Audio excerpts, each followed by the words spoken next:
All right, welcome. Do you want me to start? Yeah, go ahead, Sunil. Thanks. So, hi, my name is Sunil Bhaskaran, and today we're going to talk about massive Meetup Money workshop, which will include a lot on how Meetup and LinkedIn can be used together to build an audience and get engagement and income for you. Again, welcome.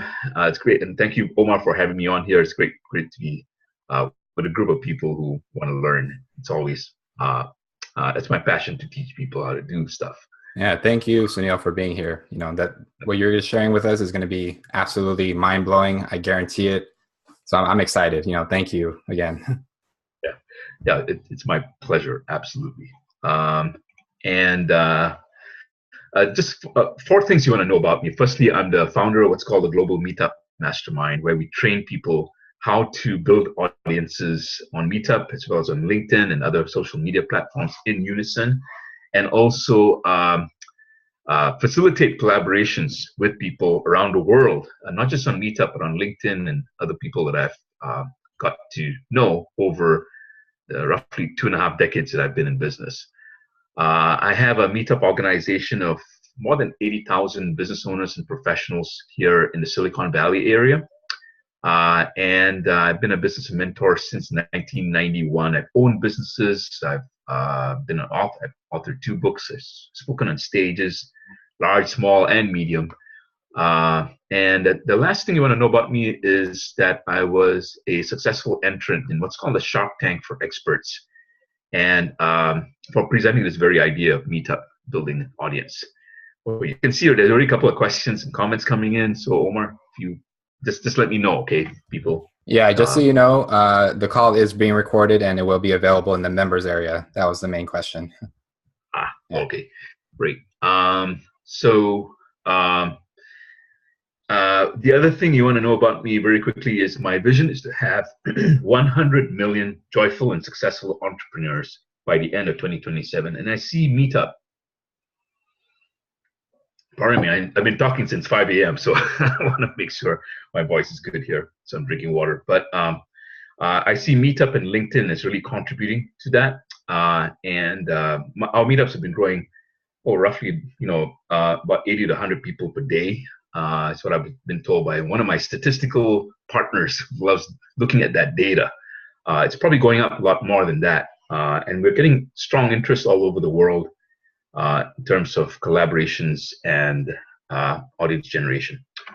Okay, so, and I'm just going to share this to you so you know who I am. Then I promise you I'm going to get into more content and information, okay? So what I provide for people is I either do marketing done for you services, where I act as your marketing service and take that off your plate, and I help people create their Meetup audience as well as a LinkedIn audience. It's been phenomenal and awesome just working with people and watching the look in their face when they see how you can actually make marketing happen, and with a little bit of forethought and design that it can be implemented, and then you show up and you have clients at your audience or in your inbox when you get a message from LinkedIn for people who want to connect with you and actually do something with you. So that's the marketing done for you, or the client pipeline done for you service. The other thing I do is the Global Meetup Mastermind, which is more of a training program, but it's also a collaborative program where I also collaborate, but also facilitate collaborations with other people. And so as I explain how Meetup can work in a intuitive way today, my intention is that you get clear how collaborations and audience can be built up on Meetup and LinkedIn, okay?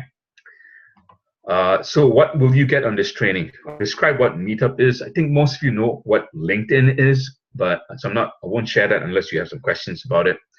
But I can share what is Meetup, the steps to creating the pipeline for speaking or your expertise, because I know some of you want to really speak, but it's also, you can replace speaking or your expertise with your business in that line. And so it's steps to creating a pipeline for your business as well. And then I'm going to talk about steps to expanding the pipeline to breakthrough levels, because it's one thing to get a system in place, but how do you get to a breakthrough level where you're generating massive quantities of people not just in your audience, but also collaborators who come to you, who offer you podcasts at the very minimum, if not a free location for your events, if not wanting to promote you to their audience, sometimes unilaterally, without you having to give them back something. How do you do that? How do you set up an environment like that to make it happen? I'll share also why I'm promoting my clients to 80,000 people and why that's a win for me as well. And then some simple concrete steps to make this real for you. Okay. And like I said, if you have any questions at any point, please feel free to interrupt. It's not a problem. And Sunil, does that go for me too? If I can just jump in? Okay. Okay. Yeah, cool. Of course. No, right, Omar, you're an exception. All right, we're good. Cool. No, absolutely. Okay. Not a problem. Thanks. I can chew gum and dance at the same time. So who is this training for? It's for business owners, anybody with an expertise. Some of you may have a year's worth of expertise. You may have a lot more than you think, So I've worked with people with like a few months or a year of expertise up to like tens of years or decades of experience. And they want to get out there and share that expertise with larger audiences. Coaches, speakers, authors, bloggers. And it's not limited to these people. You could have a product as well. We do work with a few people who have products as opposed to services. But mostly we work with service professionals, real estate, especially real estate brokerages who have other agents that they want to help them build a pipeline for themselves. And Meetup is fantastic for that, by the way. Real estate investors who are looking for other investors to work with. Meetup is fabulous to do that. If you're a writer looking to build your own audience, there are creative and very solid ways to make an audience occur. And I tell you, the best way to attract a good publisher and other attention to come to you is when you have an audience that you can demonstrate transparently. You can show your meetups and show them that you actually have an audience, okay? If you're in the investment field or financial advising, fabulous opportunities. You have to work through some of your what I call compliance issues, but once you work through that, it becomes very, very great, very useful, and in fact, you eliminate a lot of your competition. If you're in the wealth field, it's also very, very useful. We have a number of clients of us who are wealth experts and health experts as well. Okay, so those are just some of the kinds of people that we work with typically.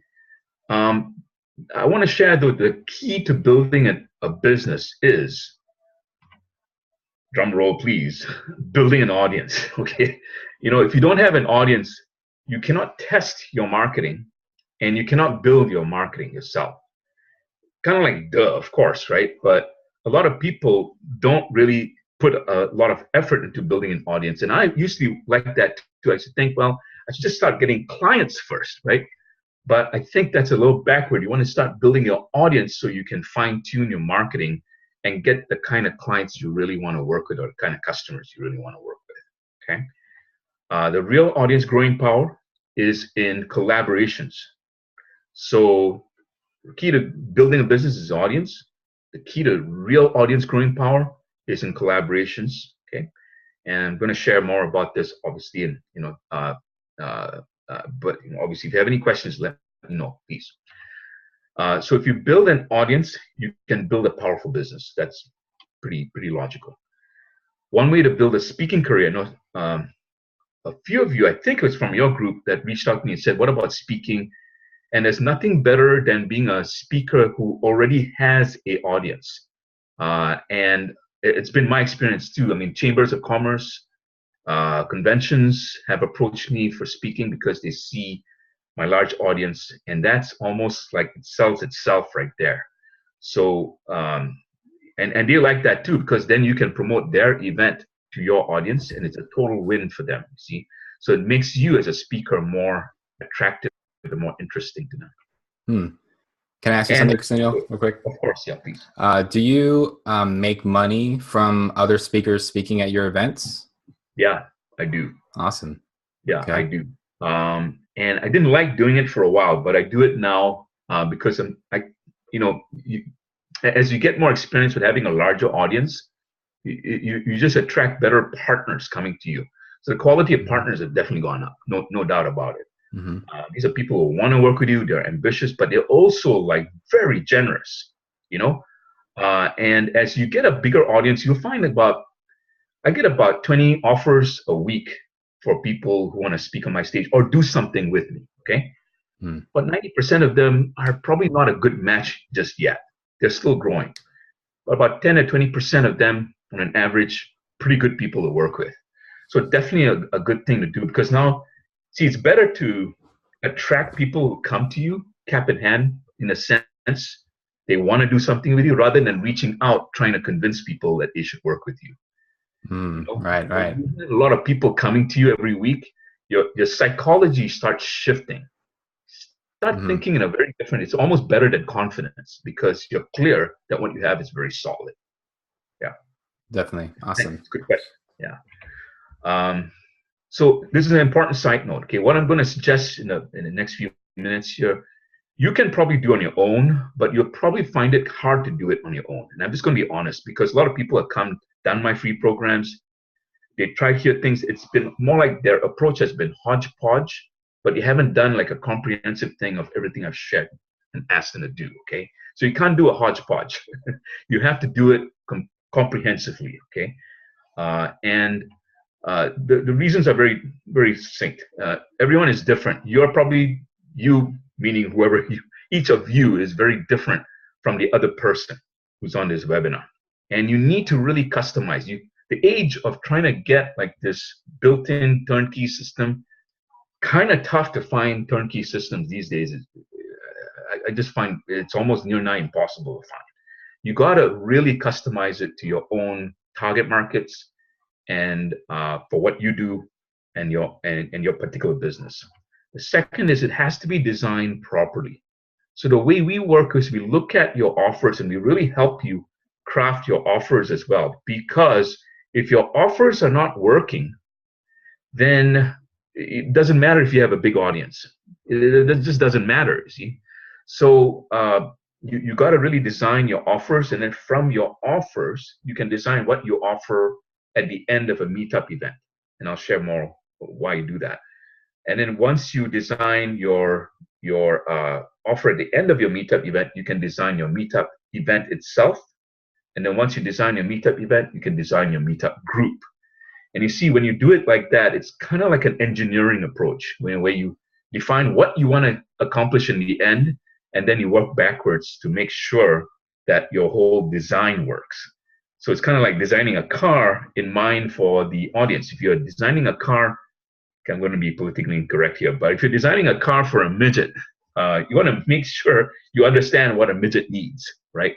Kind of a crazy idea, but I just thought of it.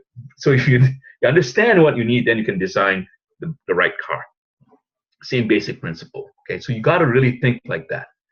The third and fourth points is, although this is very straightforward, there are usually many quirks. Like I said, it's very customized to each person, and there are too many to list here. But I'm going to list as many as I can, in the time frame we have. And then, like any marketing approach, whether it's Facebook or LinkedIn, you got to do guided consistency and focus. You can't like take your attention off meetups for 6 months, come back and expect like, hey, I should have 1,000 people in my room right now. It won't happen. Okay, so you got to really do consistency and focus. Why do I say this? Because I've gone through the ringer on this. With literally hundreds of people who have come to me for meetup advice, and I've seen that this is some of the pitfalls that people fall into. Okay, so what is the opportunity to fulfill your vision using Meetup? One is Meetup is growing, and I'll share the numbers here pretty soon. Meetup makes money. I'll share very soon how we can make money on Meetup. Meetup, if you use it right, then you will not be what I call it's probably about 90% of the Meetup organizers out there who tend to fail. So there's a right way of using Meetup, and there's a wrong way of. Look at Meetup. Most of the organizers start up a Meetup group and then they pretty much flounder. They don't really build too much, or they get to about 1,000 maybe, and then they see a plateau and they don't see engagement occurring. So it has to be done right. And if you learn how to do it right, which is the opportunity, then you can outdo those other guys in your competition. Meetup is also innovative, and I hope you get that in my sharing today, because that's the best part of Meetup. There's so much. It's like a huge canvas that you can draw stuff on in terms of your business and have it work with other people. So there's like almost an unbelievable amount of opportunity that can be done on Meetup right now. Okay. Yeah, I just want to say something real quick. Like, I'm not sure if anyone watching this might be feeling the same way, but when I first heard about Meetup, it was interesting to me to join as a guest, like to network. So that was cool for me. You know, that was what I was doing, and I noticed that, you know, like as I kept learning more and more, and I started learning from you, Sunil. Even after learning from you, I still didn't really. It didn't really click for me. Like, you know, I thought maybe it was just too much work, or it was like way too much involved to grow an audience and make it worth it. And also having all these doubts, like, is it really worth it to have a Meetup group? Do I really want to have a group of people that I have to have a physical meeting like every month or every week, you know? And then I see all these other Meetup groups that aren't really succeeding. So I'm just like, you know, it might not even be worth it, you know? So that's been my, you know, stumbling blocks. But as you get to learn more and more, especially if like from Sunil, you're gonna see that truly Meetup is absolutely mind blowing. It's a huge opportunity, and there's so many opportunities all throughout Meetup, and it just continues to keep, you know, innovating. So, and I'm just sharing that, you know, as my personal experience. So you know, in case anyone else is feeling the same way. No, I felt the same way too. And before I first started in 2008, and then as I looked at the numbers, it something didn't quite match, because there were a lot of people coming on Meetup all of a sudden, and I saw my competitors failing, and I went, okay, there's something missing here, because people are coming in, but they're not really being satisfied. So there's something missing there, right? And you know, one of my mentors told me, about 20 years ago, you know, that whenever he sees something like difficult, but he sees numbers behind it, there's a huge opportunity there, you know? And so I saw that same opportunity here, because it's like, okay, people haven't really figured this out, but if I figure it out, then, well, I can teach other people to do it, see? So yeah, there's a great opportunity if you learn how to do it right on Meetup. So thank you for sharing that.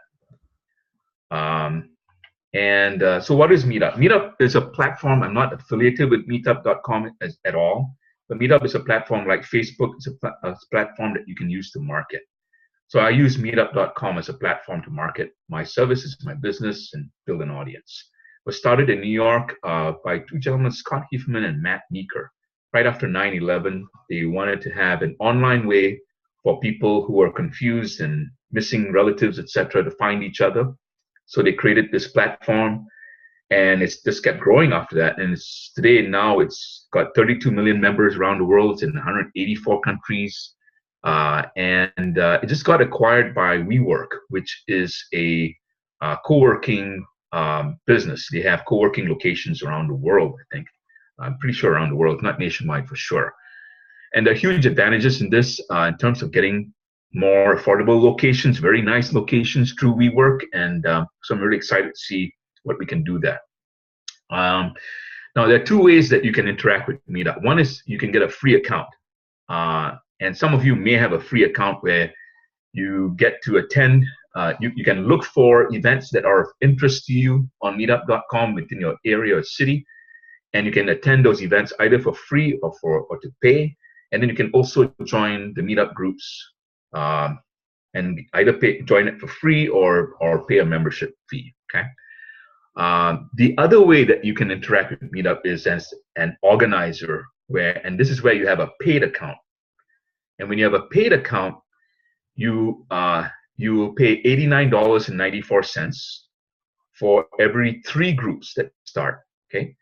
So let me describe the hierarchy here of how Meetup works, because this is important to understand. A lot of people get confused by this. So for every account, and you can have an unlimited number of accounts, by the way, but for every account that you have under one email address that you have, you can have 3 different Meetup groups. And each Meetup group has a particular area of concentration. So you can have a Meetup group on business, you can have a Meetup group on rearing animals. You can have a meetup group on parties or music or rock, like gentleman Aldridge, right? Aldridge. Aldridge. And under each group, you can have an unlimited number of events. Mm-hmm. And so you can set up in-person events, and they prefer you to set up in-person events. But here's the thing: it's a new policy that I like to say I interact with Meetup HQ from quite often, and we've managed to convince them that, and it's in the policy right now, that for every in-person event that you have, guess what? You can have a webinar posted on your Meetup group as well. So you can have, for every in-person event you can have a webinar, but you have to have an in-person event. You can't just do webinars. You have to do in-person events, okay? So for every in-person event you can have a webinar. So again, for every email account, you have 3 groups, and for each group, you have unlimited number of events that you can do. Okay? That's awesome. And you charge, it works out to be about $5 US in the North America, at least $5 per meetup group per month. That's what it works out to. I just want to say real quick something. I want to bring this up because some people have clients who are in different industries, and like for example, one of my partners, Eric Rosen, he does SEO for local businesses, and I was explaining to him that you can have a group or groups for your clients, like dentists in Philadelphia, and then have another group for another set of clients, like chiropractors in Philadelphia, and just grow those audiences for his clients. Right. Isn't that something that he can do, right? Well, for those particular target markets, I probably wouldn't do it. I'll probably do it with LinkedIn, but I'll probably have a Meetup equivalent, and it's a little complicated to explain. But your basic premise is correct, that you can have a Meetup group targeted to each target niche. So you can have a Meetup group that's targeted towards entrepreneurs, for example, and you could call it the Baltimore Entrepreneurial Business Breakthrough Group, as an example. And you could have another that's targeted to senior women entrepreneurs. So that would be the Baltimore Senior Women Entrepreneurs. But here's the beautiful thing. This is what we train people to do. Even if you have a lot of Meetup groups, okay, which we encourage you to do, it doesn't mean you're going to have more Meetup events that you have to organize. You can just have 1, maybe 2 events per month, and have several Meetup groups feed the same event. So you could have 6, 7, 8 groups. I mean, you have 30 groups in the Bay Area, all feeding 1 or 2 events per month. Now we're doing more because we just have expanded capacity. Some of our clients want to start up and do 4 Meetup group events a month because they can see the potential. Some people just want to do 1 event a month and can start that way as well. But the basic idea is, if you set up several Meetup groups feeding the same event, then you don't have to do several events all the time, and it doesn't make any sense to do so. Yeah. Awesome. Yeah. Okay. And the other great thing about Meetup is it automatically manages all your RSVPs. If you're collecting payments, it automates that. You don't have to worry about it. It sends out reminders for you. You can also manually, interject and messages to your people. You can promote through the email system that they have on Meetup. You cannot get email addresses, but you can manually email people and have people opt in to your email system, which works very well for us. Okay. But the main point is that it automatically manages a lot of what you need to do. Okay.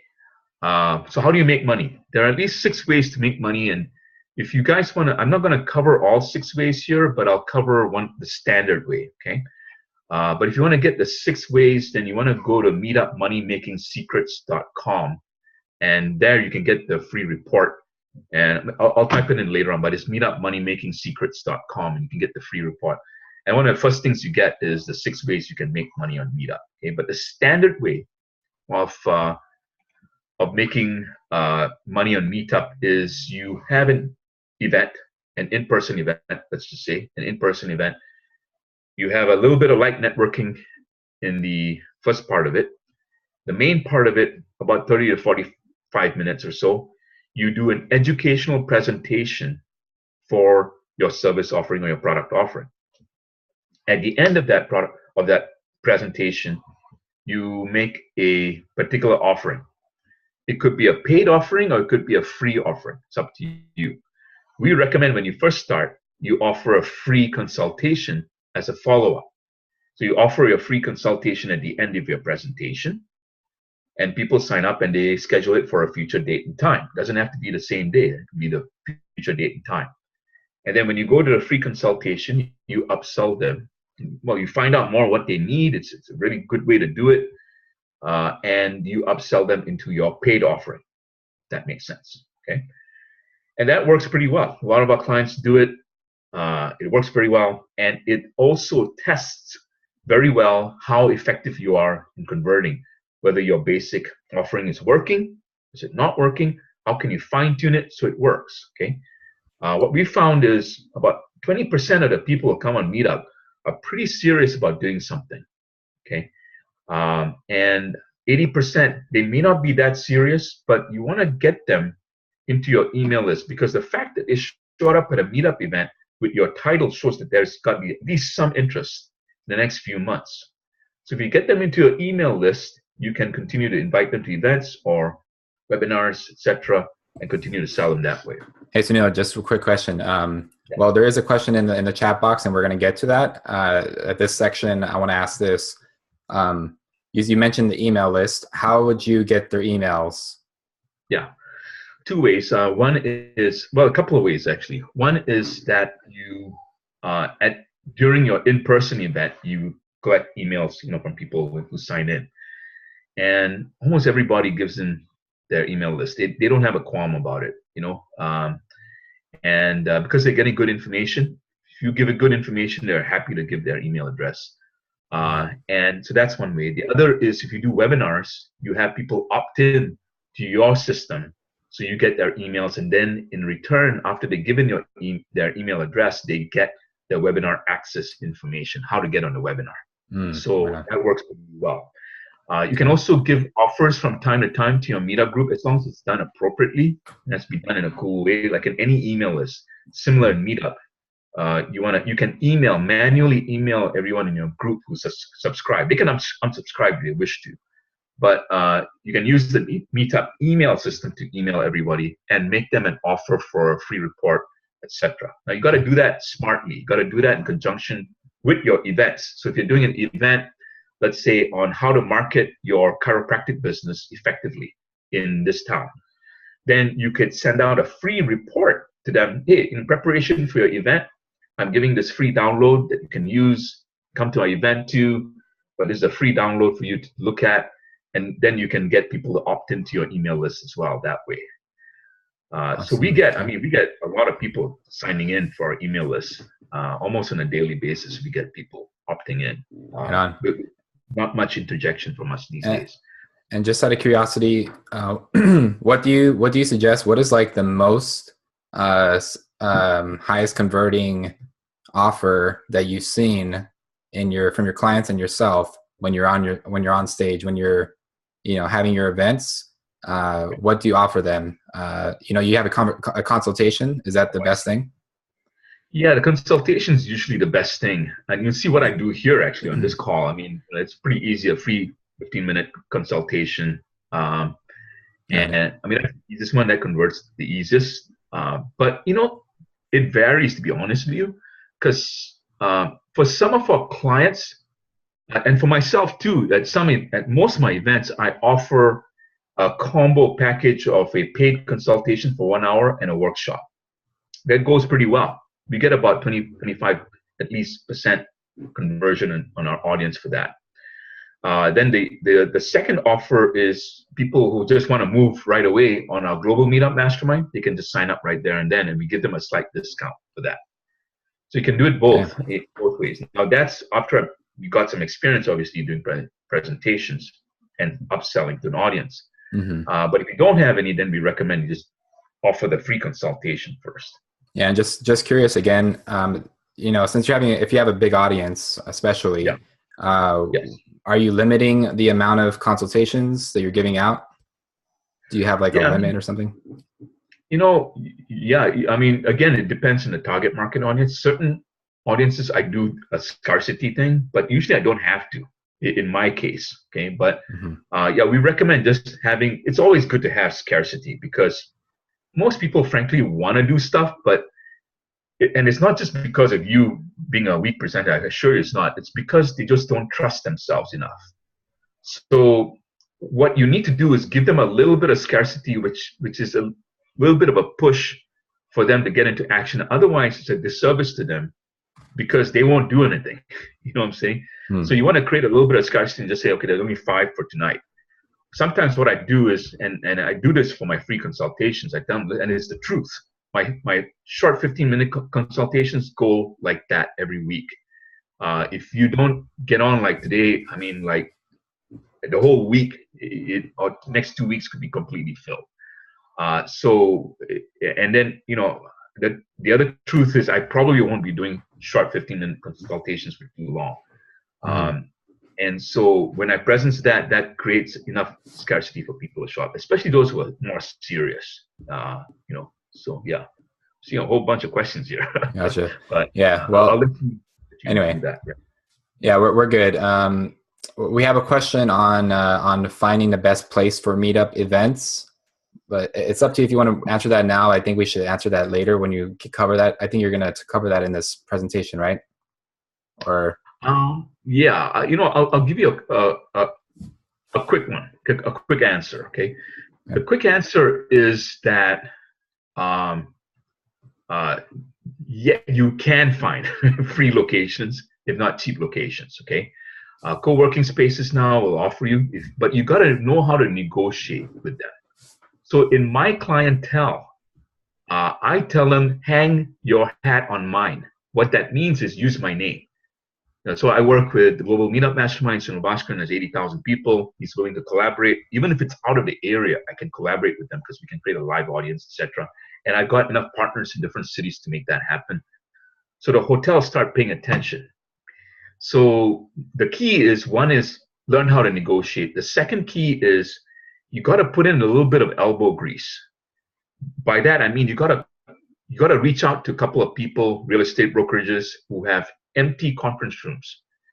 And I promise you there are tons of them. When I fly into San Jose Airport, I'm always chuckling because at night especially, you can see all these conference rooms in these buildings.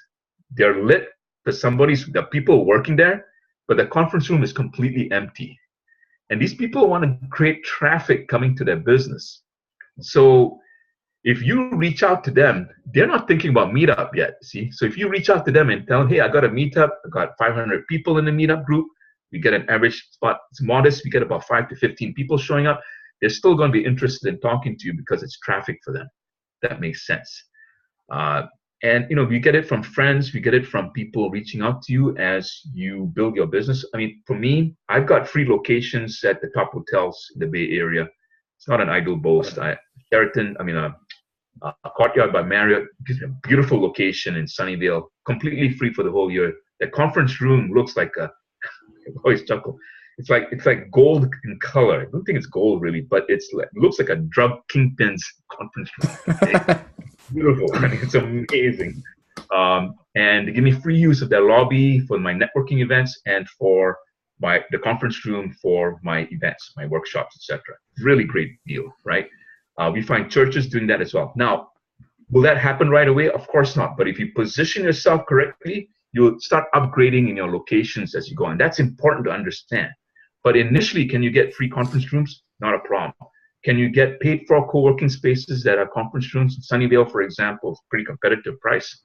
It's about $45 for every hour for a conference room for some of the co-working spaces, okay?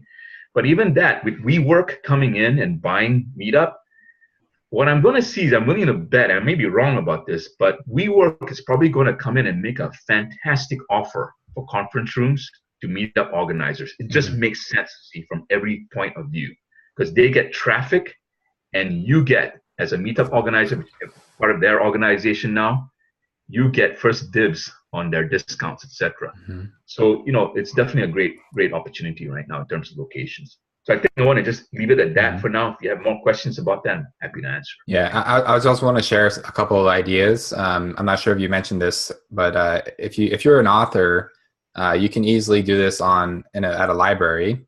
Usually, your local library will let you hold events there, and especially if you're an author, and they don't charge you anything. And there's a lot of there are a lot of different ways. Like you can even have an outdoor event. You don't have to have it indoor. It can be at a public park. Sure. Yeah, you can do outdoor events. We've done outdoor events with business presentations. People love it, especially in Silicon Valley. They just want to get out of their cubicles, or their rooms. They're entrepreneurs, so tons of ways to do it. You'd be surprised even if your friends may have a conference room, etc. It's not terribly hard to do. Okay. I'll let you guide the questions because I want to get the. Yep. And feel free to interrupt me at any point. Yeah. Okay. So what are the steps to making Meetup happen? The first step is you want to design your Meetup group, like I said earlier, right? You want to start with really understanding what you're offering and then work backwards. If you don't get that super clear, that's fine. I would just start with at least a basic idea of what you want to offer at the end of your Meetup sessions, and then design your events, and then design your groups. The events should not be too long. It should be an hour and a half at the most if it's not a networking event. If it's a networking event, you may want to do 2.5 hours. If it's a presentation, it could be an hour and a half. Now, there are creative ways to have Meetup events as well. It doesn't have to be a presentation. It could be interactive. It could be a hiking group that you do with women entrepreneurs, and then you do a short presentation at the end. There's all kinds of ways to do this, okay? And make it fun, engaging, grab people's attention. So there's a design. The next thing to do is when we do it in a very organized fashion. We have our clients fill out a very short form so they know where everything is in one place. And then you want to do you have to do an application to meetup.com because they'll check out your application. Okay. Now, there are lots of things about timing your application, which I'm not going to go because it's a little complicated. But you want to time your application so that your email announcement goes out on a Tuesday or Wednesday. And I'll explain why. Okay. So Meetup, when they get your application, they'll approve it. As long as you're out for creating a community, that's the main thing they look for. There are a couple of other policy guidelines around sexual activities, etc. I'm not going to go through. But as long as you follow their policies, basic policies, and the most important thing, you're out to create community and in-person events, you're fine with that. Like I said, you can do an in-person event and you can do a webinar for every in-person event as well. Okay? So you're not locked in to only in-person events. So once you get approved, then Meetup does this fantastic thing. It will announce your Meetup group and your event to everyone you defined in your target market. And you can define your target market within a 50-mile radius of your zip code. Now that is really cool, but it's also important to understand that that's a one-time thing that Meetup does. Okay, it promotes it one time to all the people within a 50-mile radius by email. So now people are joining your Meetup group, they're joining your events, they're RSVPing, and your Meetup group's beginning to grow. If you don't strategically time your application and don't set up your application right, it's like your Meetup wouldn't launch very well. So you want to make sure you get a good launch by designing the group well and timing the application, etc. Very, very important to understand. This is where most Meetup groups fail because they don't do the launch properly. Okay, so once it's launched, then your Meetup group starts growing, your events start filling up, or your first event that you put there starts filling up. Then you can start up a second and third group, which is the stage 2, which is your growth phase. You don't want to just settle for one group. Your one group is not going to make your business. You got to eventually have a lot more groups. The more groups you have, and frankly, the more events you have in the long term, the better. But you don't have to have too many events when you first start out. Okay, you can have a few events, but build up to more events as you grow. Hey, Sunil. Yeah. Oh, sorry. I just wanted to interrupt here. So for someone who's just starting out, who does not have a Meetup group, who's never done it before, setting it up, like choosing the name, choosing the categories or the topics, the area. You know, they might not know how to do that, and some of them might not be watching, haven't seen the mastermind that we discussed this. So I just wanted you to, if you can, if you don't mind, just explain, how do you decide what the categories or the topics, the name of the meetup and all that? Okay, I can describe how to, but you know, each of you are going to be very different. Okay, so basically, your meetup group name, again, it depends on the kind of target market you're looking for, but you want to try and put in keywords. So oftentimes you'll put the geography. So if you have a city that you have in mind to dominate, let's say Sunnyvale in the Bay Area. Okay, so you want to call it the Sunnyvale, and then keywords. So business systems automation group, right? It's one of my clients that does that, systems automation. Most people in our area here understand that pretty well, especially in startups. So it's something that is immediately recognizable for people, doesn't cause any questions. And secondly, it's keyword friendly. There's a maximum of 60 characters. So this is where you gotta play a little bit with a coach like me and figure out what the optimal thing is, but that's the basic idea. You wanna have your geography in there and keywords as well, okay, for your title. Then you wanna have a short description. The description, when you first apply to Meetup, doesn't have to be very complicated, doesn't have to be even long. All you gotta share is that you're up to creating a community of people and supporting them in blah, blah, blah. Whatever blah, blah, blah is what you provide as a service, or you know what your community is interested in, right? So if you're interested in creating a community for rock musicians in the area to come play to a large audience, we want to create a community of support for musicians in the area and give people who have musical appreciation a sense of community. So if you include words like community, you're more likely to be approved. Okay. Then the next thing is you want to do a similar thing for your first event title. You want to set up your event title and get a location, preferably, before you set all this up. So you want to get a location, time, date for your event, and a title for your event. The title has to be sexy, juicy, and compelling. You don't want to say something like real estate business presentation. People are not going to come. You got to say something like 3 ways to accelerate your business, your real estate wealth by 10 times, or something, if you can promise that within the next 3 years, something to that effect. It's more compelling for people. Then you want to have at least 4 bullet points that explain what people are going to get out of the event. So you got to tell them what people are going to get. Okay, you're going to learn X, Y, Z. You're going to gain 3 secrets to blah, blah, blah. Right? You're going to see 3 blind spots where most people fail. So you want to share that. Okay, and then so that once you get that set up, you've got more or less everything you need. Now the next thing is your target market. So you want to define who your target markets are, who you want to go after. This gets a little complicated. I won't have time to explain all this on the call here. It's what we do in our program. And unfortunately, it's just the truth, but it's complicated. But we take your target markets and then convert it into Meetup language. And Meetup has a language for those target markets that you want to convert to. And those are called Meetup topics. And the art and science of picking good topics is you got to find the right ones with the right number of populations. And we've studied this extensively, so we understand it for almost every target market client that comes to us. We can tell you pretty much what your 15 topics should be. But you know, once you have that data, then you can send it in, and then send in the application that is, and then get it approved, and then you're off and running pretty much. And after that, there's a few things to do after that, but mostly that's done. Okay, and you choose one group. You start with one group, like you said, and then you go to the next 2. You don't do all 3 at the same time because you want to test things out, right? Some people have a great, compelling idea. They've done it for a while.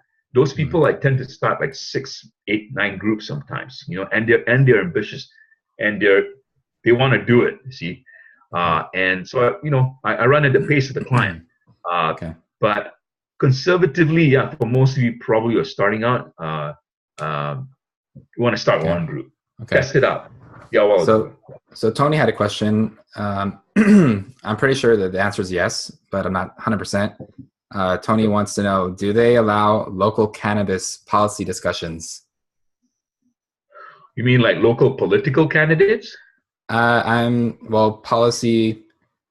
I mean, local cannabis policy. So Tony, if you want to elaborate, you can share.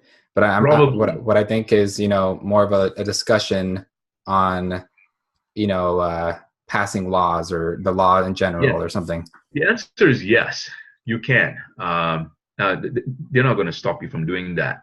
So yeah, I mean, I've never seen a policy against that. Mm-hmm. And we've had a client in the past who did something similar to get political participation across the country. And so we investigated it. I think it was about 6 months ago. We didn't see any policy against it. So it should be. In fact, Meetup is actually really encourages a lot of that grassroots activity and engagement with the political process. So it's perfectly fine. I work with my own congressperson too in meetups as well. Just gotcha. to let you know. Yeah. Awesome. And Patricia is just saying that he's not getting the critical word cannabis. I don't know if you caught that it was cannabis, but I'm pretty sure you did because you're in California. Yeah, that's a good question. I'm not sure, but I've seen cannabis meetup groups in California. Yeah, so I'm pretty sure those are legal. You can do those in the cannabis growers associations and meetup groups.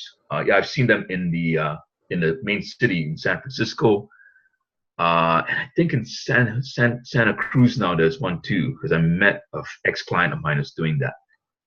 So I'm pretty sure that happens as well. Yeah, it's a huge industry. It's blowing up. It's the legal part of it, right? So sure. Anyway, sure.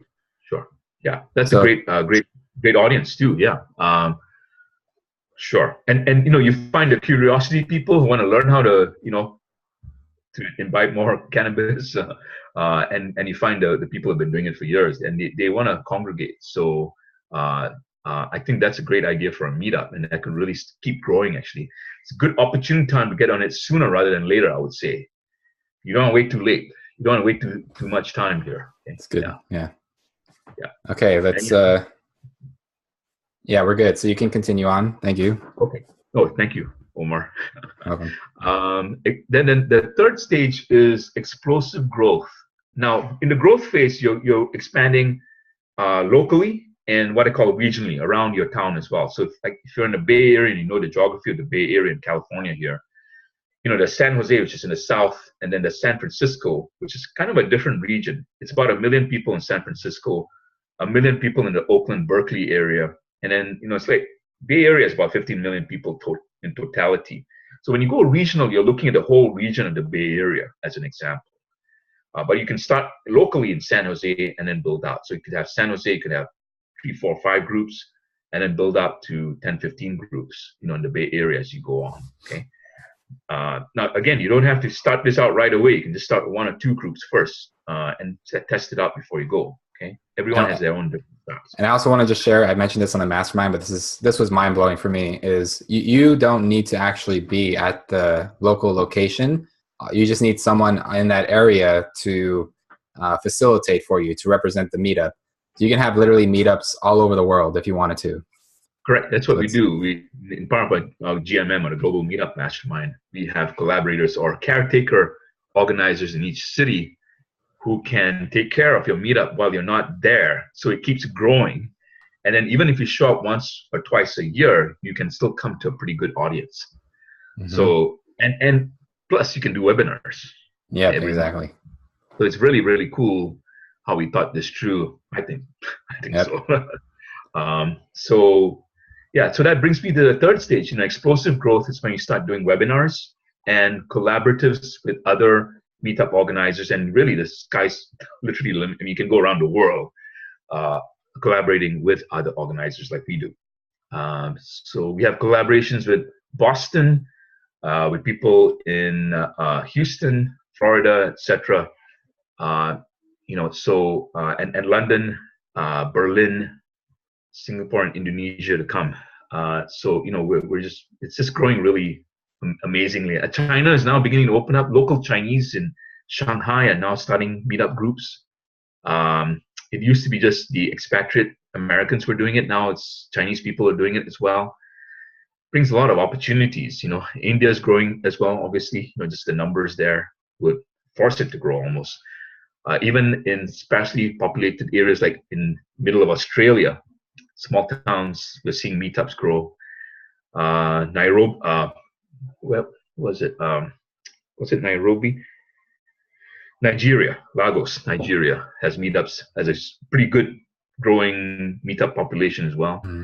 There's all kinds of opportunities to do there, and you can collaborate with people. You're surprised. We are surprised at how well and creatively you can find collaborators who are going after the same audience, but they don't compete with you. And that's tough to find in a local area. So if your business can expand to other areas, that gives a lot more opportunities to do that. Yeah, definitely. And Tony's asking, are there any in the Philippines?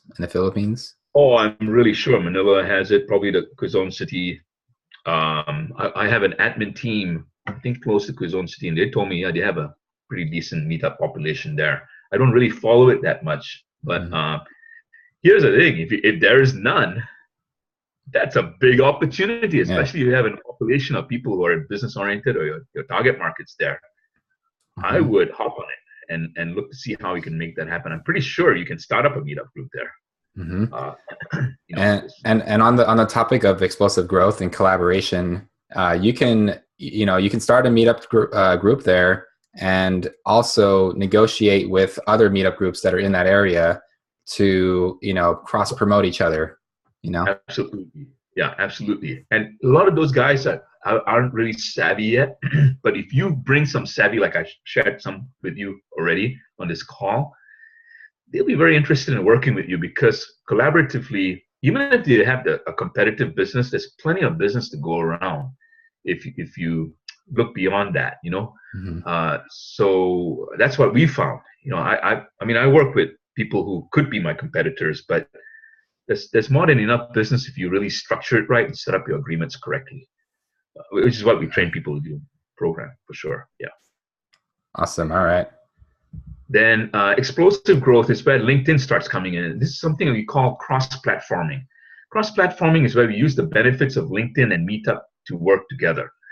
So again, a fairly complicated topic. I'm not trying to evade the topic, but I'll tell you it's very complicated. But I'll give you this much, okay, and then you get a sense of this. So, so LinkedIn, the simple thing you can do on LinkedIn is start up a LinkedIn group under your account, and if you name that group as the same name as your Meetup group, you're going to see some interesting things occur from Google. Google's going to start picking you up more, especially if you want to outcompete your competition in your area. You just have more presence now with that particular name that you have your Meetup group and your LinkedIn group. Now, obviously, you want to put good content in there, cross-link when you have events on your Meetup, post it in your LinkedIn as well. And it's not that time-consuming to do, but if you do it, it can really be a good return on investment for you, okay? So there's cross-platforming. The other kind of cross-platforming we do is, explain it this way. Google really loves Meetup. It doesn't compete with Meetup.com. And so it likes to promote Meetup. It likes to promote your events.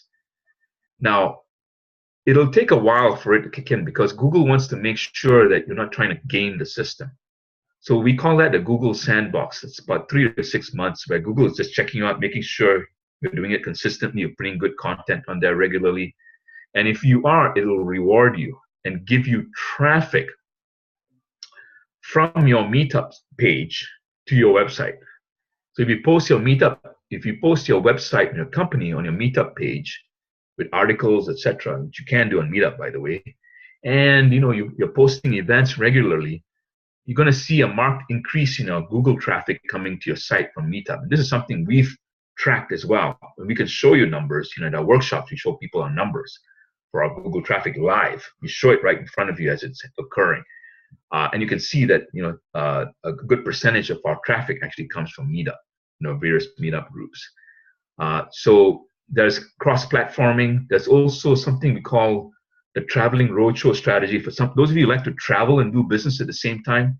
Meetup is great because what you can do is you can set up meetup groups in the cities that you travel to, do business in the morning by having a presentation on a meetup, and then in the rest of the day, go enjoy the city or the town that you're traveling to. And the number of our clients like to do that. If you're interested in doing that, Meetup is a great way to do it. Again, you got to set up Meetup caretakers. There's an art and science to that, but that's the basic idea. Okay. Any other questions? Yeah, Sunil, I have a question. Do you recommend having the LinkedIn group have like one LinkedIn group for each Meetup group? Like, if you change the title, you don't have to do that. You just have to pick your best Meetup group and then put that as a similar group on LinkedIn. Gotcha. And that might be enough. And the way I do it is a little different because I've gone way past all that. But when you're starting out, and it's a simple thing to do, just do one group like that. Mm-hmm. So if you're in Baltimore again, it could be the Baltimore Business Legal Shield group. If you're in Legal Shield as an example, and then you do your Meetup group. Your LinkedIn group is the same name. Right? Gotcha.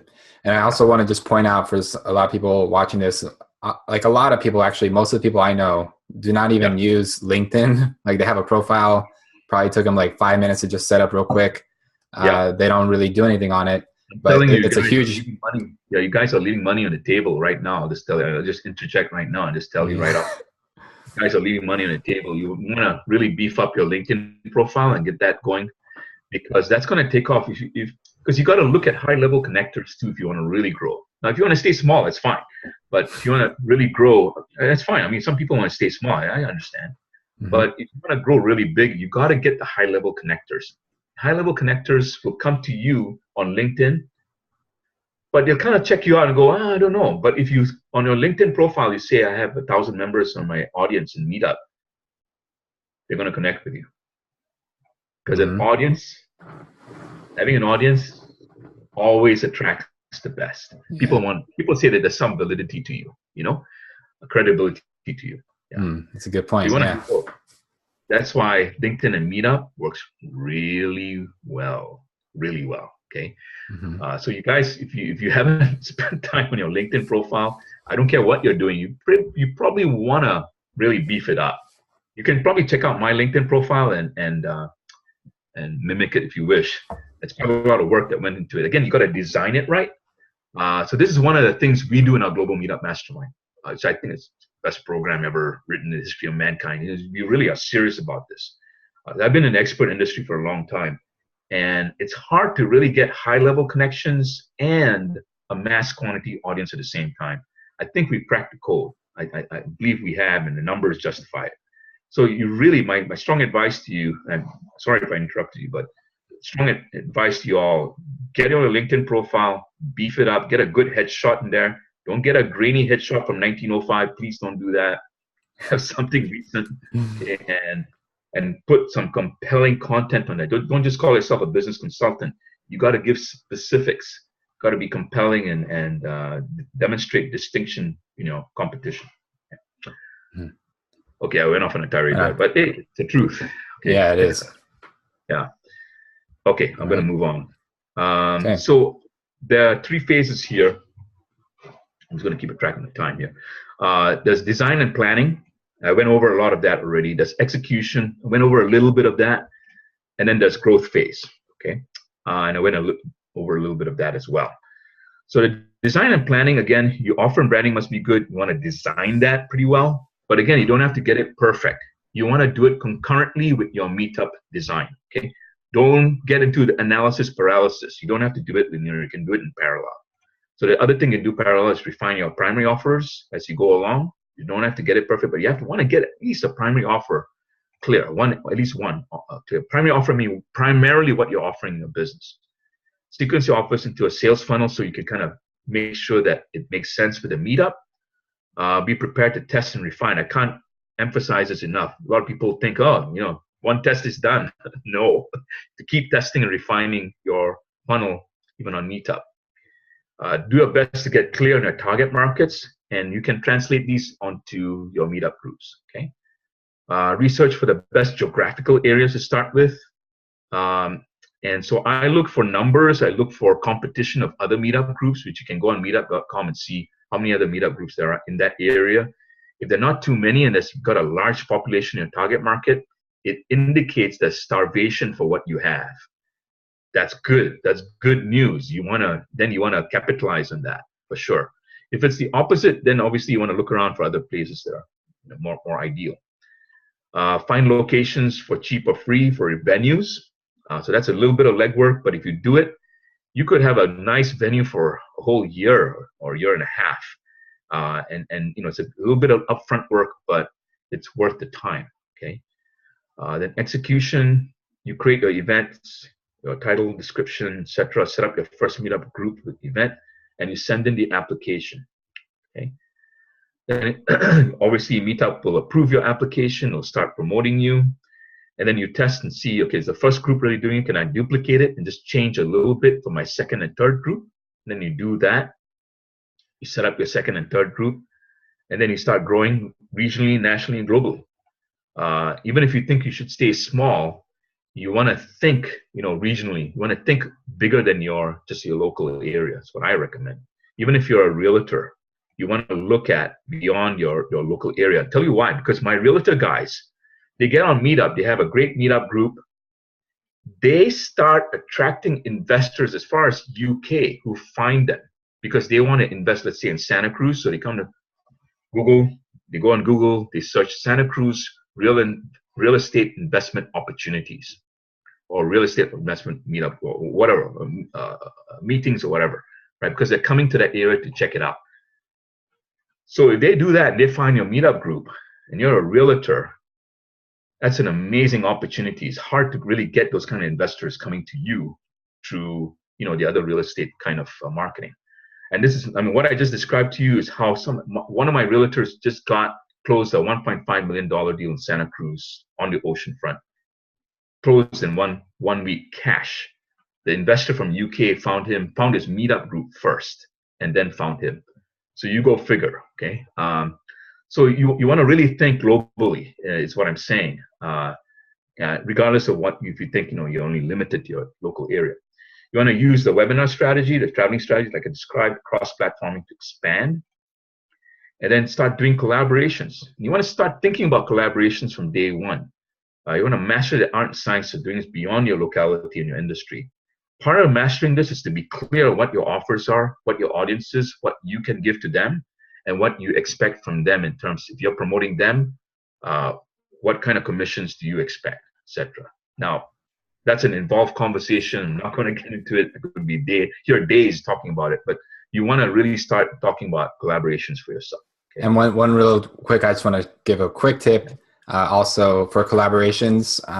One thing that's been helpful for me is making a list of the type of people that I want to partner with, like the type of, the industry or who are they, what kind of groups. Just make that list so you can start getting ideas from that. That for me has been a good first step, from deciding collaborations.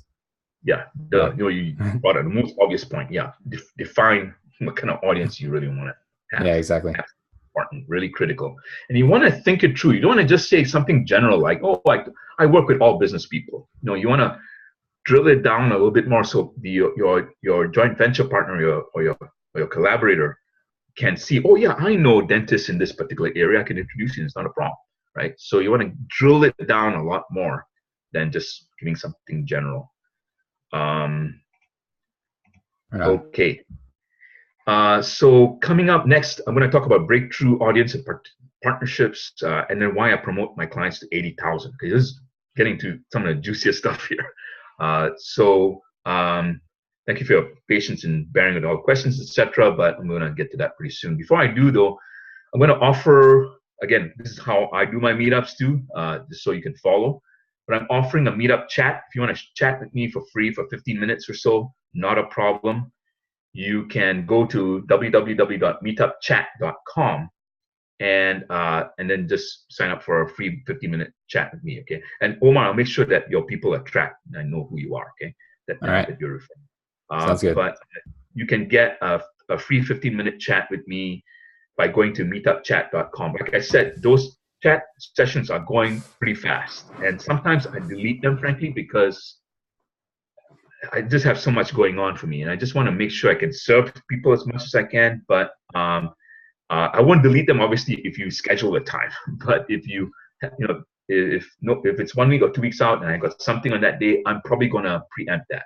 So you want to make sure that you get on that schedule. If you want to talk to me, make sure you get on pretty quick, okay? Yeah, and I just want to say, Sunil, thank you for offering that. It's a huge value right there. Sure, thank you. Sure.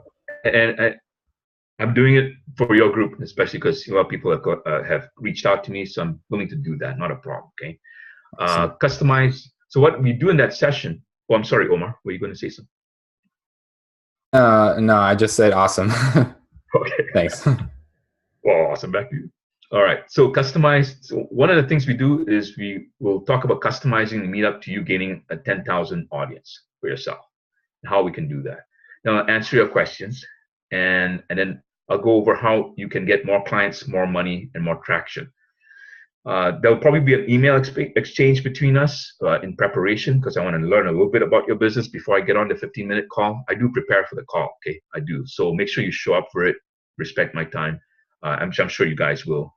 So that's what I'm offering. So if you want to get that, go to meetupchat.com and make sure you get your slot as soon as possible for that, okay? All right. A couple of testimonials. So some of you may know Charlotte Jacobs. She and her husband, Jesse Corrin, they've got a multi-million-dollar business, and they train other coaches and healers how to market themselves, and actually how to do effective sales conversations as well.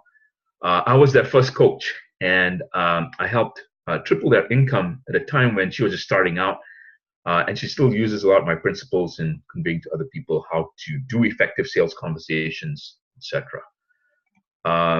These are some of the more recent clients that I've worked with. Cami Baker, Juliet Clark. Cami Baker had a wait list and 75% over capacity in 48 hours. This was in Boston, which is extremely competitive.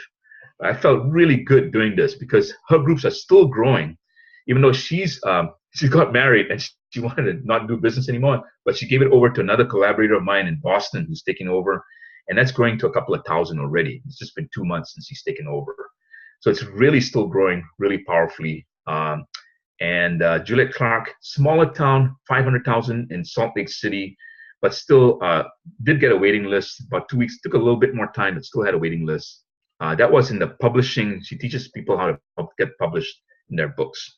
Paul Wood, kind of more technical oriented in the Sunnyvale area here in Bay Area, reaching out to professionals. I was a little reluctant to do this, to be honest with you, because I wasn't sure we could really do it for his particular market. But it worked out really well because we did a bit more research. We identified it. We got his meetup set up in 20 minutes flat, which is record time, I've got to tell you. But in the first week, we had a waiting list, and he actually made some sales at the first event, actual conversions to people, which is kind of surprising because it's a very unique product and service. So true testimony to the effectiveness there. I'm not going to go through over this, but this is basically a graph of our growth. This was a couple of years ago, and I'm just pointing out this little inflection point here was when about this point here was when my business partners and I looked at all the ideas and lessons we learned from growing Meetup. We started applying it, and Google rewarded us at this point with traffic which just seems to keep growing and growing and growing. This is really how an indicator was. It's an accurate indicator, accurate measure of how we've grown. Okay. Hey, Sunil, I have a question real quick before we move on. Yeah. On that chart, can you just explain what are the numbers on the left and the numbers on the bottom? So the numbers, these were a couple of years ago when we were about 25,000 total meetup groups that we had. We had fewer meetup groups at that point too. Mm-hmm. And this was, you know what? I don't know. I think maybe days. I think they were numbers of days from when Bill's my business partner. He's really a total geek when it comes to this guy. He's a great guy. Mm-hmm. I keep meaning to ask him, but I think it's number of days. I'm pretty sure because he tracked it almost every day or every few days, I think. Gotcha. Does Meetup give you any kind of tracking like this? No. Okay. No, it doesn't. Not yet, anyway. Well, we've been talking to them for quite a while. But we don't really need to. We don't really want them to do it. Mm-hmm. There's some reasons why. Because if you do it on your own and you customize it, you're probably going to get more data. And I don't think they'll be able to do it, especially if you have many groups, etc. It's a little complicated to understand, to explain for it. But we do it ourselves, and it works really well. Right now my admins are doing it for us, and we get a report. It's good to track it because you can see what groups are not doing well, etc., and then replace those groups over time. Anyway, yeah. No worries. Good. Yeah. Thank you. Yeah. So breakthrough in your business. How do you create breakthroughs in your business? More groups. Okay. Now you don't have to do groups right away. You can start with one group, but over time you got to create more groups. Okay. You just can't rely on one channel of marketing. You want to create several. By the way, each of my groups I count now as an asset. It's actually an asset, a real true cash flowing asset, which gives me cash flow. So you want to think of it that way. I'm beginning to think like, wow, I don't have any children, but my nephews, I could literally bequeath them my meetup groups when I pass on. And it's non-taxable. It's a non-taxable event so far, but it's actually an asset which generates cash flow if you think about it, right? But you want to create more groups, is my point. You want to do webinars. Sunil, I apologize for interrupting, but you just brought up a point, and Patricia had a question related to that. She had an offer from someone who was willing to give them or let her take over their group, and she was curious. What are your thoughts on that? It depends. It depends, but mostly I decline because you're gonna get that person has set up the group. I have to take a look at their numbers, to be honest with you, and give you a more rigorous answer. But it really depends. If their growth is good, if they're hitting your target markets, then I would probably take it on. But if their growth is not that great, even if it's great, sometimes I don't, because I know I can do better. If I come in and with my knowledge, I can do a better launch than they did, I'll probably outpace them anyway. So it really kind of depends. I'm not trying to make it clear. I'm just telling you the truth. It kind of depends. You have to look at more numbers. You got to look at the competition within the area. But generally speaking, as a rule, I don't these days because I don't have to, you see. I know how to do it right. Most people don't. Most of the people I know have no clue on how to do a meetup group really correctly. Right. Properly. So I would probably not do it, Patricia. I would probably join our global meetup mastermind, learn how to do it right, and you'll probably outpace them in no time at all. And start up your groups fresh. Start a fresh group. Yeah, and I just want to say she mentioned it's the organizer quit and it has 34 people, so I assume it was not a success. Don't even worry about they missed. Yeah, they missed the launch. Yeah, exactly. No issue. Yeah, so if you do it right, so I just want to reiterate, if you do it right, the launch would Meetup would grow it for you in the potentially in the hundreds, within just the first few days, right? Depending on your area and your target market. If you do more groups, you can certainly get to 100. It's not a problem. And if you work with me and I collaborate with you, when you link up with me and I'm your co-organizer, which is what I do with my clients, it gives almost an immediate boost because Google starts finding a group a lot faster because you bank off my searchability, you see. And I'm willing to do that because it's a total win for me and a total win for you as well.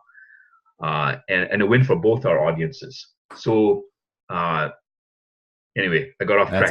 That's awesome. I forgot the question, but I think I answered it. Yep. Good questions. Thank you, Patricia. But yeah, I would start afresh. Okay. If you like to travel, I would do the traveling roadshow strategy like I described earlier.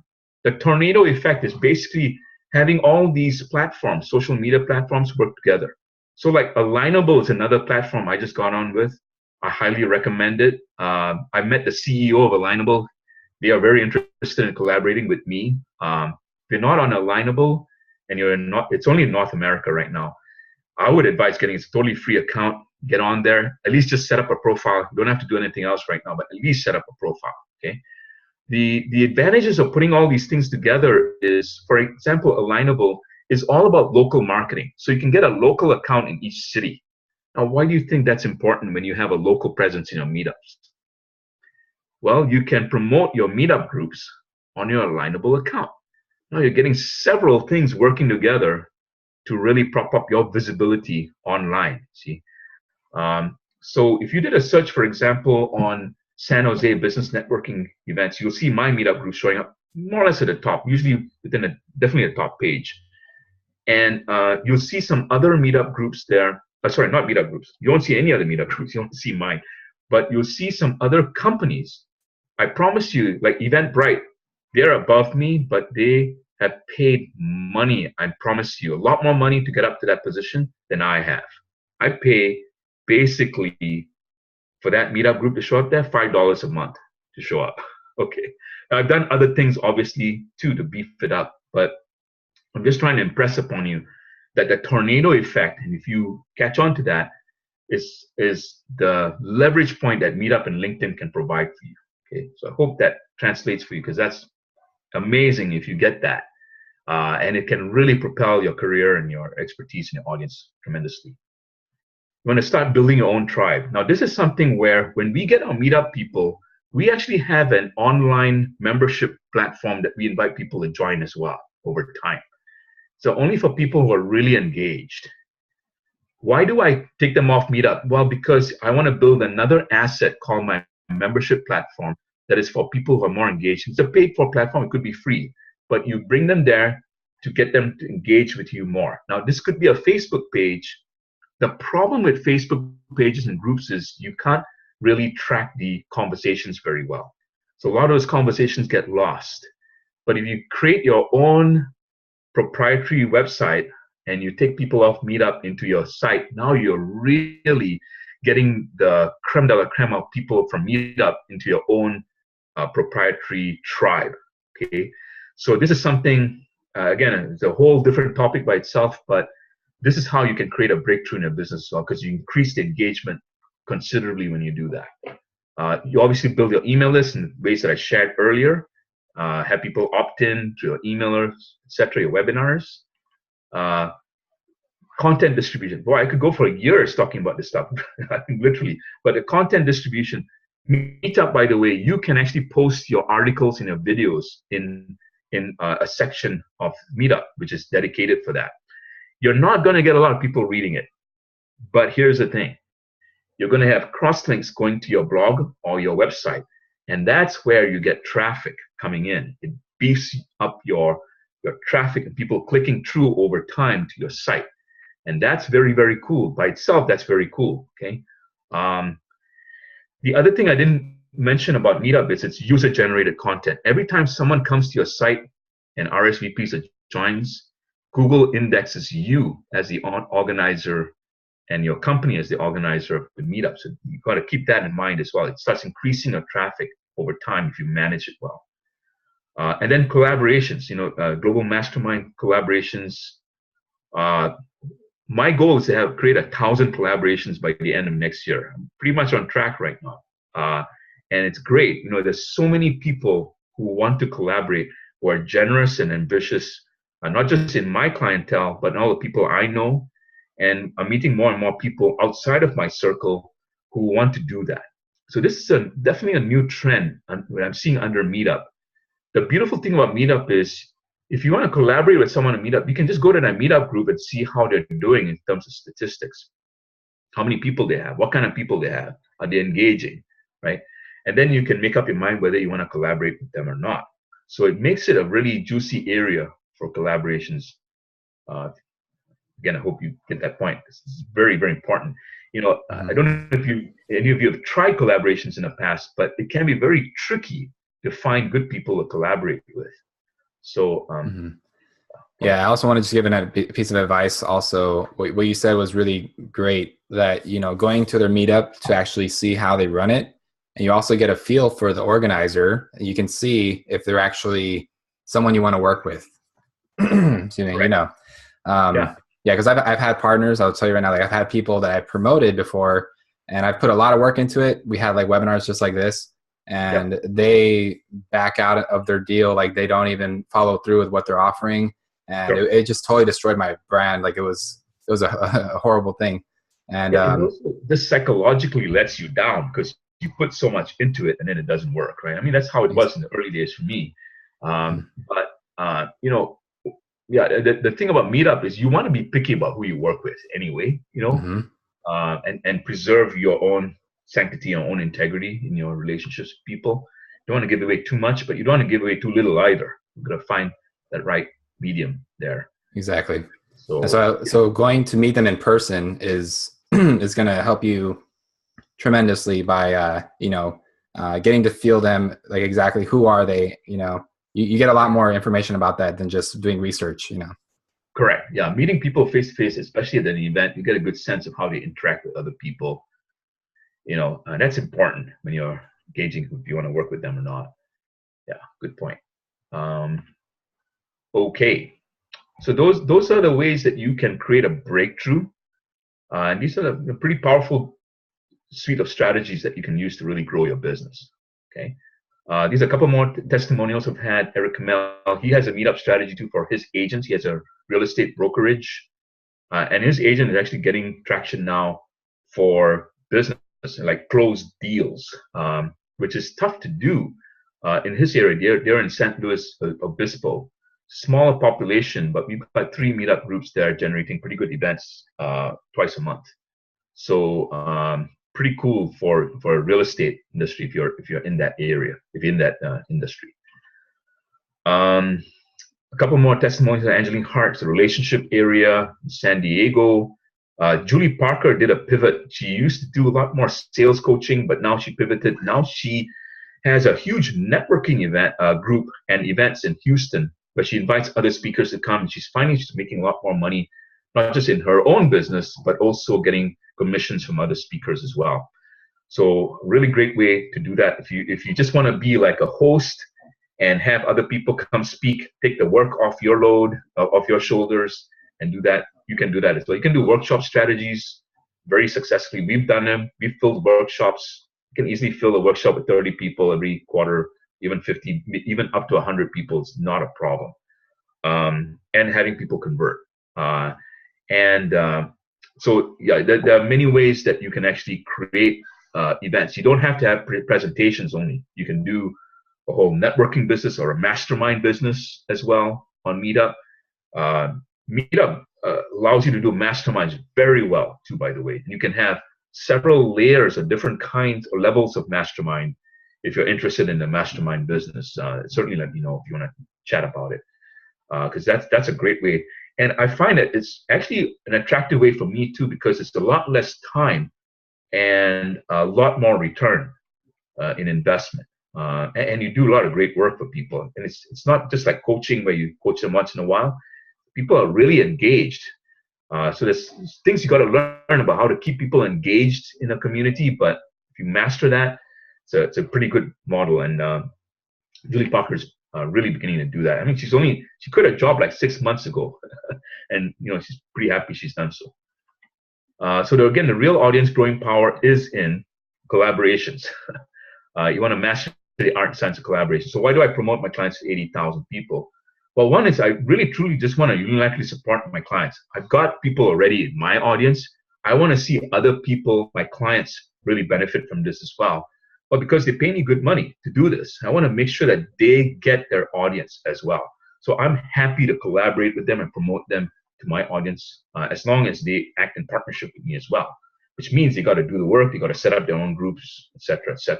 Okay, it's a 4-way win. It's a win for their audience, for my audience, for them, and for me. And that's how you want to set it up in any kind of collaborations. What I encourage you to do is look at a 4-way win for each person that you work with. Now, it gets more interesting if you have 6 or 7 people, like in some of my wolf packs. We call them wolf packs, where you have 6 or 7 people collaborating, and we dominate a target market with the 6 or 7 of us. And that gets really interesting because the win has to be a win for all 6 people's audiences as well. And it can be done as long as you have a common audience, right? So it has to be a 4-way win. When I promote, I give higher priority to people who are my global Meetup mastermind. and in rare occurrences, other people. So, if you want to collaborate with me, I'm open to hearing you, but I just got to tell you up front, just because of the lack of time for me, I tend to work with the people in the mastermind. There are 3 levels of partnership. I'm going to really quickly describe it, okay? The first level of partnership, let's say you have a friend in Boston who has a meetup group and you're in San Jose. The simple way is he has a meetup group, you have a meetup group, you exchange webinars. You promote each other's webinars to each audience. So if you have 1,000 people here, 1,000 people there, you can double your audience in just a week like that. And you're promoting webinars, you get the email list from each other. Now you're really cooking with gas. You keep doing that. I hope that makes sense. Okay. The second level of partnership is where he's in Boston, sets up a meetup group in San Jose under his name, but you're the co-organizer, the caretaker. You can do your events promoting to his group in San Jose.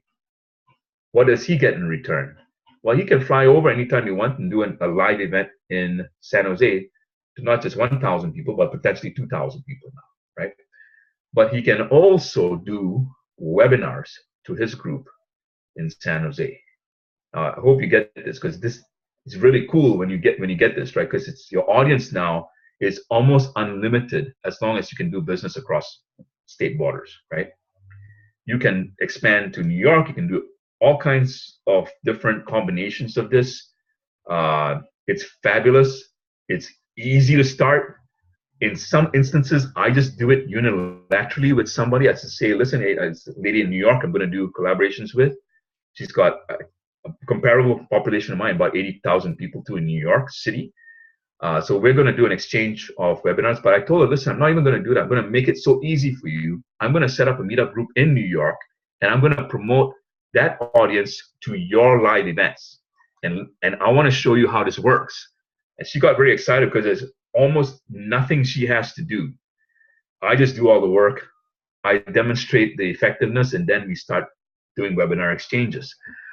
It gets really cool as you do this. So that's the third level of partnership, when you start having 3, 4, 5 people collaborating together at the same time. So I hope that makes sense and translates, because sometimes it's hard to communicate these in a short webinar. There are also creative models of collaboration. I'm not going to go too much into this, but as a mastermind, we've come up with so many cool ways to collaborate with 6, 7 different people who are going after the same audience. One cool way is you can, as a collaborating group in one city, if you have 6, 7 different meetup organizers, you could set up a big event, and you guys speak at this big event over 2 days, and you do presentations and you upsell to people. It's a great way. You can call it a summit, you can call it whatever you want, but it's an easy way to promote your group on Meetup.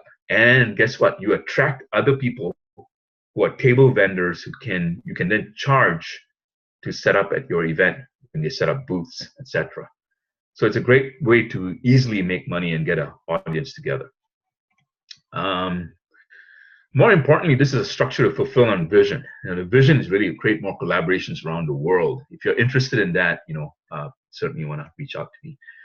A couple other recommendations, testimonials. So Joe Hannah, those of you who are in the Bay Area should get to know Joe for sure. She owns the PHB, which is the Promote Her Business, Women Entrepreneurs and Professionals. It's a huge meetup group, but she's had a pretty good organization, very engaged audience in the San Jose area. She's part of the Global Meetup Mastermind, totally recommends it. I'm actually doing a wolf pack with her, and our intention is to really quite dominate the small business non-tech in Bay Area, but we want to really solidify our presence. And so she's part of that wolf pack with another collaborator, Avi Gingle, who also has a large audience as well in the area. Jory Hinson Fisher, you might know, those of you who are in Baltimore might know her. She has a spiritual business mastermind, wonderful lady, started out 6 months ago, and she's got probably way more than 550 right now in her group. But she felt like it's a spiritual right decision to, collaboration has a lot of spirituality behind it and connection. I'm not particularly a religious or spiritual person, but I can feel the sense of what she's talking about, because it's really great to connect as human beings and make something big happen. So she's certainly present to that. Julie Parker, already talked to her about her. So again, I'm offering the meetupchat.com if you like to get a 15-minute conversation with me. Absolutely no charge for it. In that 15 minutes, we'll customize the meetup to you gaining 10K audience or more. And I'll tell you how to do that. I'll answer your questions. And then I'll show you how you can get more clients, more money, and more traction fast. So, make sure you get that slot of time with me. Again, there's no charge for it. And that's at meetupchat.com. Okay. Any other questions, Yes. Omar? Yeah, Sunil. Actually, before I ask the question, I'm going to ask you: is there more stuff you want to share here? Just say yes or no. You don't have to share it. I could go on for I do a whole 2-day workshop on all of this. Gotcha. Okay. I'm going to do that. Well, all right. So, just out of curiosity, Sunil, are you going to offer a special exclusive offer for your global meetup mastermind to these people who schedule the chat? Yes, I will. Okay. Currently, I'll just tell you what the offer is. Currently, hold on, Sunil. I just want to say, before you say that, I just want to say that, this is being recorded, and people watching the recording, months from now might not be able to get this offer because the price is going to keep raising. That's as far as I understand, right? Sunil? Yeah. But, we've been advised to raise it quite a lot, actually. I'm just reading over the comments here, but yeah. So we've been advised. Oh, no, never mind. I just want to give you a heads up, So, yeah, go ahead if you want to share that. Go ahead. Well, I'll tell you what. Okay, I'll just share it. So the current price for the Global Meetup Mastermind, if you go on my site, which is Grow Your Meetup, I'll put the chat here so people can sign up for it.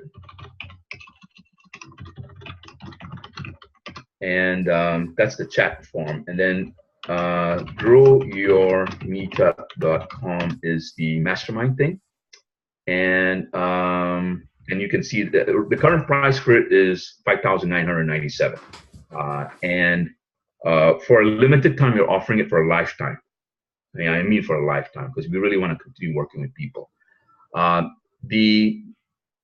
For you guys, the price used to be $2,497 for the same offer. So it was $2,497. But we were advised, and I kind of resisted that advice for a while, to up it to 10 grand. Almost everybody I know who talked to me said, the amount of time you're spending with people, it should be really up to 10 grand. And we offer quite a lot. You get to collaborate with me for 80,000 people. You get a lot of time with me on the group calls every week. There's a hand-holding phase that I do with people to set up your first meetup group and first event. You work one-on-one with me to a short series of calls to the point where I actually do the actual application with you online as well to make sure it's done right. Not going to get that anywhere in any other program, I can almost promise you. So there's a lot of attention that I give. Why do I give this attention? Because I want to make sure you have the greatest chance to be successful. Can I guarantee you results? I can't guarantee you income or anything like that, but I can guarantee you that, I can guarantee you because I can guarantee you can get tens of thousands of people in your audience if you follow what I say. And if you're consistent in the application of doing the work. But we want to make sure that you do it right. Because there are too many people doing marketing all the way. I'm seeing some of the comments. There's a lot of opinions about marketing. Frankly, those opinions, I respect your right to express an opinion, but the opinions don't mean anything until you get out there and actually test it out. You won't know, see. So you've got to get out there and test out marketing and really commit to some degree of consistency in what you do. Otherwise, you're just going to bank on what other people tell you, which amounts to nothing, you see. You got to really test it out for your own market, for what you do. And then you have an informed opinion. Otherwise, it's kind of doesn't make a difference. So my invitation to you is, if you want to really do this right, there's a difference between being an amateur and a pro. A pro will decide fairly quickly if this is for him or not, because they understand what you need to do. if you want to become a pro, you gotta do the work up front in terms of designing your offers, getting clear, and then testing out your offers in an audience. And Meetup and LinkedIn are some of the best ways to test out your offers. If they're not clicking with those people, then there's something off in your offer, and you want to get that right as quickly as possible. Or else the only other option that I see right now is you pay a lot of money to Facebook, LinkedIn, or Google, and you do pay for ads. But that's like, you're talking about tens of thousands of dollars, $40 to $400 client acquisition costs. So, my invitation is, if you want to find out about the Global Meetup Mastermind, come on the Meetup chat, and I can tell you, and I'll give you that offer. Within a reasonable amount of time. If you accept that offer, then you'll get it for $2,497, and that's a special arrangement I made with Omar. Okay, because he asked, so I said, yeah. I mean, Sunil, I have to really show you, like, I'm truly grateful for that offer and for your, you're totally over delivering here, and you've definitely taught a lot on this webinar. And that Global Meetup Mastermind, it's well worth 10,000, from what I've seen, and it's I agree with those people. But yeah, being able to honor that and that offer, for our group, I really do appreciate that. And for those of you watching, definitely reach out, go to the Meetup chat, mention this webinar. Maybe depending how long how far ahead you are watching this, we'll be able to work something out. I'm sure Sunil is very generous with everything he does.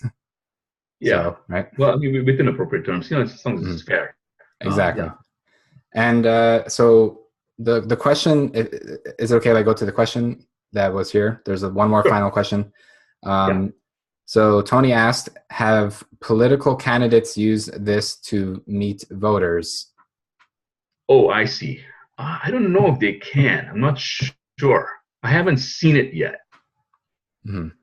So to answer your question straight, I don't know. The reason I'm hesitating is because I'm not sure if they have a policy against it. You see what I'm saying?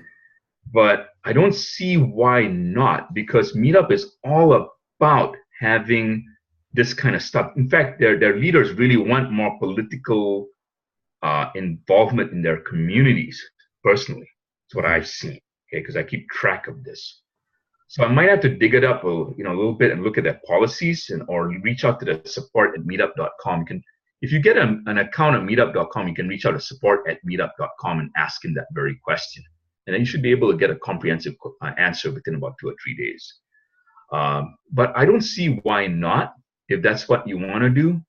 And I can see it actually being quite a great way. I actually mooted that idea to one of the Congress people I was working with, because I lobby as a grassroots volunteer.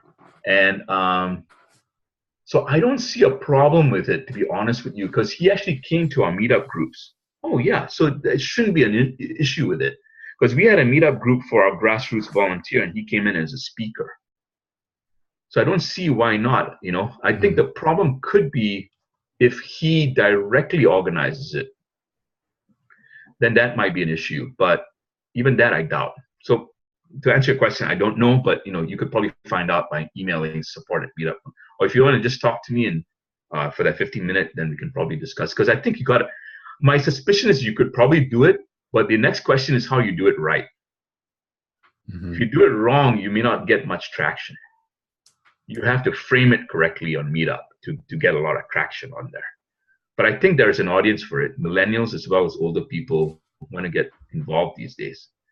I think the number of women who want to run for Congress and they go to an actual training program, it started out at 1,200 at the beginning of this year. Now it's 18,000 women who want to get trained to run for Congress. That's an astounding number. So there may be something there in terms of a Meetup group. Hope that helps. Awesome. All right, cool. And that's those are it for the questions so far. If you have any more questions, just put them in now. We're kind of getting this almost went to 2 hours. That's crazy. I have to go. Yeah. But yeah. So yeah, just put in any quick question you have. If we have like 5 more minutes, is that okay, Sunil? can we do? Yeah, Just I in have like case. maybe more like 3 minutes. Three? So. Okay. All right. Last call, you guys. Questions, put them in the chat box. And yeah, so going once, going twice. You can just say, "Hi, I have a question." Yes, me. Okay, no one there. All right. So thank you again, Sunil. I didn't realize the time. I just saw that right now. But thanks for going this long and sharing all these golden nuggets here. So to wrap this up, again, you guys watching this, go to meetupchat.com and schedule the call with Sunil at your earliest convenience. I mean, get on this right away. As a matter of fact, if you're watching this right now, live in 2017, if you do that right now, I can almost, I mean, I could promise that you're going to get the special offer, right? Sunil, is that okay? Like, I'll keep it for you guys till the end of the year. Yeah. Okay, sounds good. And just mention that you came through Omar, okay? Yeah. Yes. And so with that said, enjoy the rest of your day and take action on what you just what you just learned. This is absolutely amazing. And get in touch with Sunil again. Get in touch with him to make sure that you do this the right way. You don't, screw up and, start a meetup group that only gets like 20 people in it, right? Yeah, action's the key. If you don't take action, then it's what I call bukaka. Bukaka is a technical term that means business as usual. So I mean, it's up to you. And you are the only one who can make the choice. But if you're on the fence, there's nothing anybody can do to help you off the fence except you deciding. See, even if you decide no, you've gotten off the fence. If you decided yes, then you've gotten off the fence too. My invitation is to say yes and jump in and make something happen. Otherwise it's just business as usual. There you go. Yeah. All right, awesome. Well, thank you again, Sunil, and thank you all here for being with us. And have an awesome rest of your day. All right, take care, guys. All right, thank you. Bye.